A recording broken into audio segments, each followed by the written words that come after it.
little NFL over-under action. DraftKings contributors Geoff Ulrich, Pearce, Dietrich, and Steve Buchanan. Guys, good morning. It's good to see y'all virtually. Geoff, defending champion Buccaneers. They will take on the Colts. Clash in Indianapolis this weekend. We got a pretty big total right now, 51.5 on that one. Those teams combined for 71 points back in Week 11. So what do you make of this number here in Week 12? Yeah, well, when we first got the number for this segment, I looked at it and I said, that's too low. And lo and behold, the number is up to 53 on the DraftKings Sportsbook already. No shock here. These are two teams, two offenses that, you just do not want to fade at this point. The Bucs have been, we know who the Bucs are. It's not like we have to guess with this team anymore. They're one of the fastest paced teams in the NFL, just in terms of pace of play. They throw the ball more than any other team. And, they're great at hitting overs. And look, Indianapolis right now is right up there with them. They're 7-4 to the over already this season. It's actually a better record than I think anyone in the NFL right now. So, with Jonathan Taylor basically just running through good rush defenses, Carson Wentz playing okay, even the Indy just defense giving them good field position. I'm not sure how you go under until this game total gets up to 54, 55, because that's pretty much where I would put it for a correct total. Bucs are getting a bit healthier as well, Pearce. What's your outlook on this one? I'm going to go under, and Steve dubbed this last week with the overreaction season. Are we overreacting to Jonathan Taylor's big game against Buffalo? If we look at the season, and Geoff points out that they are hitting overs weekly, they've also played the 23rd toughest strength of schedule. So Indianapolis has played well against the poor opponents. They're going to face a pretty good defense. I know Buffalo has a good rush defense this season, but Tampa has a good rush defense every single season. Carson Wentz is still the quarterback of this team. I don't expect a lot from Indianapolis. On the other side, Tampa's going to move the ball. And he plays, the two safeties back, soft protection here to let you go underneath. But I don't really think Tampa's going to put a lot of points on the board. They're going to move the ball. They're going to get yards. But there's going to be that bend but don't break defense that just keeps this thing from going over. So I'll take the under. Well, Bukes, Jonathan Taylor has gone for north of 100 yards from scrimmage and a touchdown, at least one, in 8 straight weeks. Could we possibly be overreacting to anything he does? No, he's been phenomenal. Last week against the Bills, that was a perceived tough matchup, right? But he absolutely trampled that run defense. Pearce said it, the Buccaneers, for, all the defensive mishaps that they have, the one thing that's been consistent has been their run defense. But it doesn't feel like that matters anymore when it comes to Jonathan Taylor. At this point, though, now this is starting to get a little too high. You actually missed the boat. That graphic that was just up there about a day and a half ago, this was at 50. That was the time to take the over. Now it's starting to get into that territory where I start to question it a little bit. If I take the over at 50, I'm a happy camper. Now we're starting to get into that 53, 54 range. That's when you have to kind of step back and think about if you want to take the over on this one or not. Geoff said perfectly, the Buccaneers throw more than any other team in the league. The Colts are right up there as well. But if they're going to keep running this with Taylor, at some point, it's going to slow the game down, and that's where the under always hits when the game slows down. So at 53, I take the under, but if that starts to creep back down again, I'd be more interested in the over. Let's dip down to another over-under. The Vikings, they're in the Bay Area to face the Niners. Total of 48.5 in that one, Pearce. Again, two clubs that each posted at least 30 points last week. Will we see 49 total this time around? I'm going to take the under, and I can't wait to see Geoff squirm by trying to take the over with Kirk Cousins. This is a Kirk Cousins pumpkin week. Yeah, he looked good last week, but we've seen this before where Kirk Cousins goes from great to a nobody. And a lot of it was just the matchup. Green Bay will give you those underneath routes. They're just trying to prevent big plays from happening, and unfortunately, they didn't do it. Yes, Justin Jefferson was awesome last week, but that's because he had the most yards after catch for the season for him. So, they just played poorly in Indianapolis, and San Francisco, I don't think is going to give them that. San Francisco is not going to give anything on the run. I think if you're buying the over here, then you're buying Kirk Cousins at his highest stock. You're buying Justin Jefferson at his highest stock. I think this is the time to sell for those guys. Dalvin Cook's going to struggle to run against this team. You look at San Francisco, they're not giving up very many passing yards anyway. You got to go back to Aaron Rodgers in, week 2 or 3 when they gave up 261 passing yards. Yeah, they gave up a bunch to Goff in garbage time in week 1. But I believe in this pass defense, and I just don't think that the Minnesota Vikings are going to be able to replicate what they did last week. Steve, can we stick up for Cousins a little bit? He's been playing mistake-free football for 5 weeks. Yeah, you got the wrong guy there, pal, if you want to stick up for Kirk Cousins. Like what Pearce just mentioned, defensively, the 49ers have held opposing quarterbacks to 250 yards or less since week 3. since week 3 we're talking about here. Both these teams 5-5 on hitting the over, so they're not really doing anything extremely well in that sense here. I'd be more inclined to take the under in this one. Quite frankly, I'm not a big fan of this 49ers offense at all either. Jimmy Garoppolo's had a couple of great weeks. I wouldn't say Jimmy Garoppolo and great quarterback are something you usually use in the same sentence. Selling high on both of these teams, I'll take the under. Couple guys we've typically referred to as game managers here. Moose, what's the expectation? I mean, I might have to start referring to Steve and Pearce as game managers here. Who cares about Kirk Cousins in this game? The San Francisco 49ers offense, Steve may not like it, but 30 points in 3 of their last 4 games. The Minnesota defense allowed over 30 points in 2 of their last 3 games as well. I mean, this Minnesota rush defense is going to get absolutely trampled. I think San Francisco is definitely in play here for over 30 points again. And, Kirk Cousins, I don't have to like Kirk Cousins. I don't care if he throws 3 turn picks in this game, but he's probably going to have some good garbage time action. Does have Justin Jefferson, Dalvin Cook for those big plays.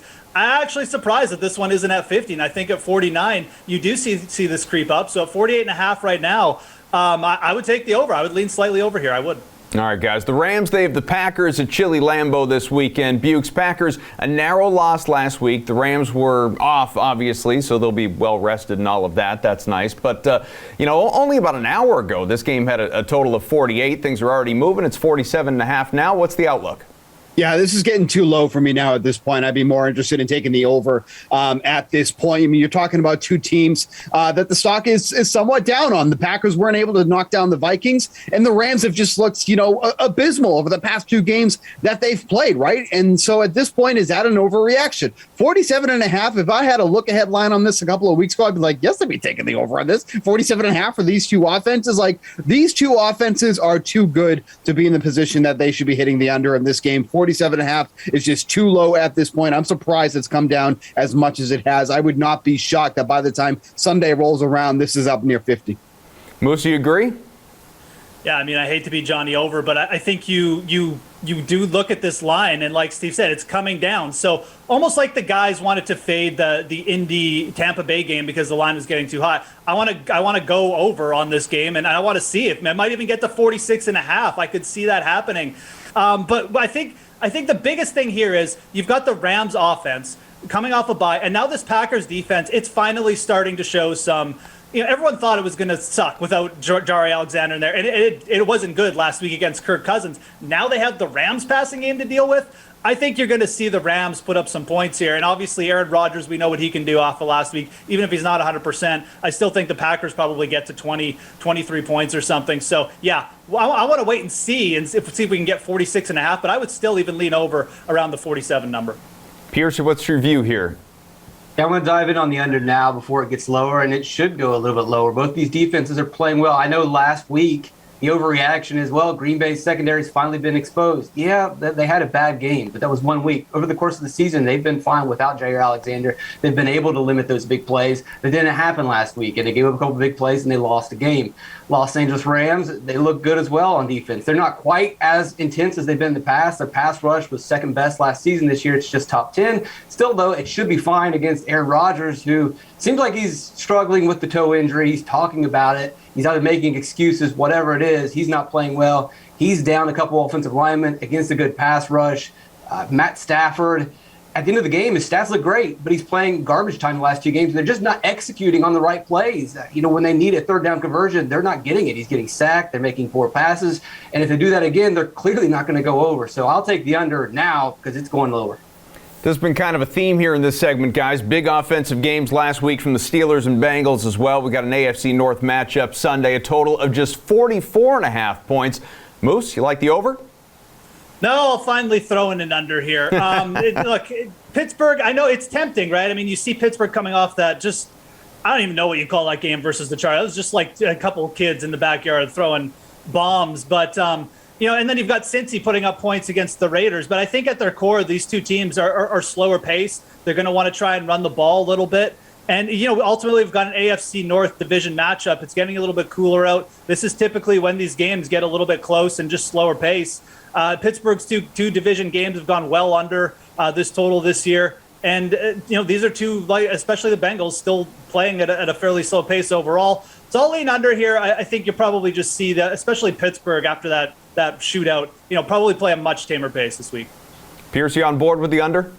No, I'll take the over. The Bengals are going to score against this defense, and the Bengals will lose to the Steelers because that's what they do. You look at the last 20 years, the Steelers are 33-9 against the Bengals. Over the last 10 years, they're 18-3. But somehow, the Bengals are on a 2-game win streak. Now, that is only the third 2-game win streak in the last 30 years for the Bengals against the Steelers. The Bengals are going to find a way to lose. I think they score points against this bad defense, and if they're going to lose, that means the Steelers have to score more points, so give me the over. Split the difference for us here, Steve. Yeah, I'm really torn on this total here. I mean, it's concerning that, Najee Harris wasn't able to have the stellar game that everyone thought he was going to have against one of the worst run defenses in the league. If teams are able to stop Harris, where is the offense going to come from on the Steelers? He's handling literally half of the total team touches on this team. So if they're not going to get it done with Harris, they're certainly not going to get it done with Ben Roethlisberger. So as I'm speaking like this, that would probably lead me to take the under in this one. I would be interested in taking the over 24.5 points for the Cincinnati Bengals. I don't think they're going to have many issues moving downfield against the Steelers defense. So I'd be interested in the Bengals team total over, but give me the under for the game. All right, we got one more. First place in the AFC could be on the line when the Titans visit the streaking Patriots and that stingy defense this weekend. So we need a view on a 43.5 point total, Pearce. It's not high, obviously. What do you think? I'm going to take the over, and I just want to take a moment here to talk about how right I've been about the Titans, their frauds, and how right I've been about the Patriots. The Titans, they're a one-and-done team in the playoffs.